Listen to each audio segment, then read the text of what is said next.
The National Transportation Safety Board is joining the investigation into the implosion. The U.S. Coast Guard is leading the investigation, and it's unclear what exact role the NTSB will play. But it's a sign of how seriously the government is taking this accident.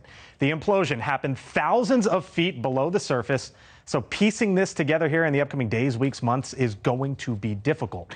The immense pressure below the sea is too much for nearly every other manned watercraft on the planet. And when that system somehow failed, the passengers were believed, as you just heard from Kelly there, to be killed instantly. Joining us now is the retired Navy Captain, William Toti. Captain, thank you for joining us tonight. You know, we've learned a lot here in the last 24 to 28 hours. There was all this intrigue over the 5 days or so before that. Based off of what you've heard and what you know, what do you believe happened that led to this quote-unquote catastrophic implosion? There was a defect in the pressure vessel, and that defect caused basically the thing to come apart. When that happened, it was a matter of milliseconds.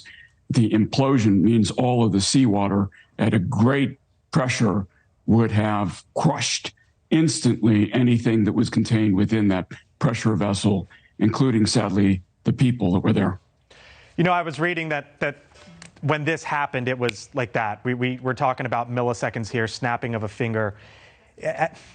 You know, I guess if you take any sort of solace in this, it's that the 5 on board most likely, is that what you believe, didn't hear anything, didn't see anything, didn't feel anything? Yeah, that's correct. You know, it turns out that nerve fibers are very slow conductors relative to an event like this. You could put your hand on a hot stove and your hand's going to be burned before you feel the heat. In this case, we're talking about very few number of milliseconds for the human body to be completely crushed. And so, yeah, that would occur quicker than the pain sensors would send a signal to your brain. So from that standpoint, it's a little bit heartening, but it's still a tragic event, and our prayers are with the families. No doubt. Why was this thing allowed in the water? Well, it's a good question, one that needs to be investigated, because in my opinion, it should not have been.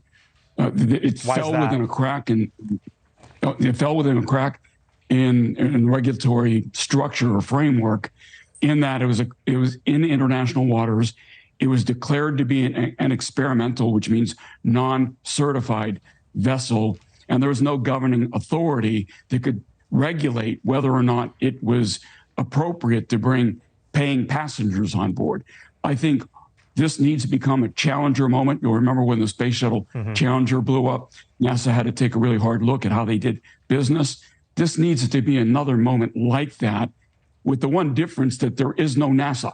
NASA needs to be established. Well, so who makes it real quick? So who makes the decision on what we allow back in the water and what that looks like to go down 2 miles beneath the sea? If a perfect world, it would be an international framework that would be established, but that will take years. We need to do something quickly, and that means the United States probably needs to make a declaration that anything that is, in essence, U.S. flagged has to fall within Coast Guard purview. All right. William Toti, thank you for the expertise. Appreciate it, sir. Thank you for watching. Go to newsnationnow.com to find NewsNation on your television provider. And don't forget to click the red subscribe button below to get more of NewsNation's fact-driven, unbiased coverage.